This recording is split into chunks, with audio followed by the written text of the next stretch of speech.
we get to them. Madam Aisha, politically, are you aware of what you're up against in the FCT? So what am I, like in what sense? The contest that you're getting involved in. Say you get the NDC ticket to represent the party nominated by the party. I think I also understand that Ireti Kingibe, I don't know whether she's contesting, perhaps. Let me assume she's contesting. There is that one, the senator, she's still serving. And then there's Philip Aduda, who has been endorsed by the FCT minister, who says he's going to send Senator Ireti packing from the Senate. So how do you want to bulldoze through somebody like Nyesom Wike? That's exactly my straight question.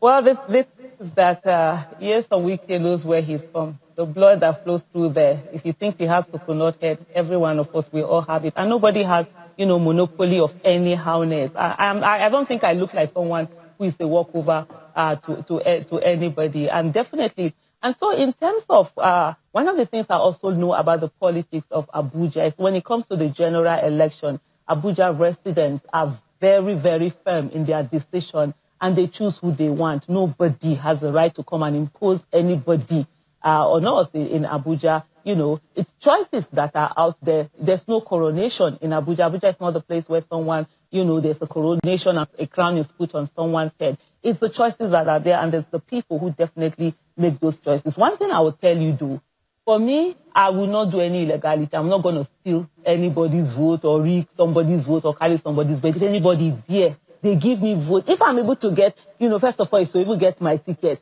My party, I get able to clinch the ticket. And then we get to general election and somebody says that they are coming to rig the vote that they've given me. We died there that day. That day they will know, say, when they go low, I will go underground. You understand? Like I said earlier, there's no monopoly, to madness or to any howness. But for me, it's about looking at how legislation, we affect, we develop Abuja and how we can do so much better. I do know there are some issues here and there that have been said by Mr. Wike, but hey, I'm Aisha Yusufu. I'm not a walkover.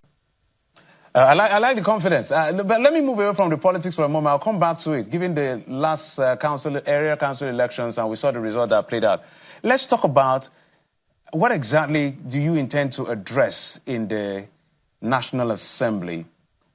Because it's been very challenging. It's a challenging space for women to have expression. I'm not saying they are against women, but you understand what I mean. To be able to have your head above the water in this kind of political season, a patriarchal society like ours, is a tough job. So if I asked you 1, 2, 3 things that you sat down and said, I'm going to go to the Senate, and this is why I want to go to the Senate, especially for the people of Abuja. I know it's not campaign season, but just let me give you that benefit of that. What would it be? Well, so for me, I always believe in hitting the ground running, and I'm also one who I hold myself to than I hold other people. I believe that we should have a situation where we have, Abuja deals for Abuja people. And some of the things that I've been looking at is, first of all, we're going to have something like Abuja Resident Security Bill. We have a lot of insecurity that are here. Legislation can be used to ensure that there is development. We also have the, Abuja Resident Empowerment Bill.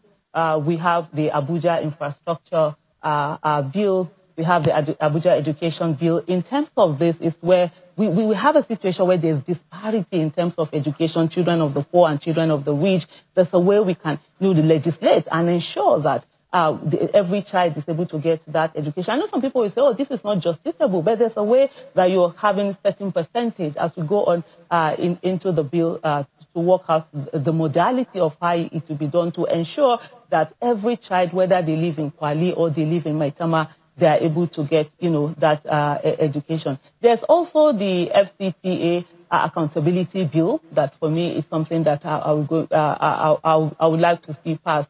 And this relates to a sense whereby we see a lot of spendings, we see contracts, we see revocation of lands, we see a lot of things being done without any accountability. And we'll mandate, if laws are there that mandate the minister before any budget is done, anything like that, you must sit down with the people. Laws are very powerful. Sometimes we don't understand how powerful they are. There's also the indigenous, bill and indigenous rights and land protection bill that will also, because we've seen a situation whereby people are losing billions of naira. Yes. There are also reports that we've heard. But Naija, let me comment.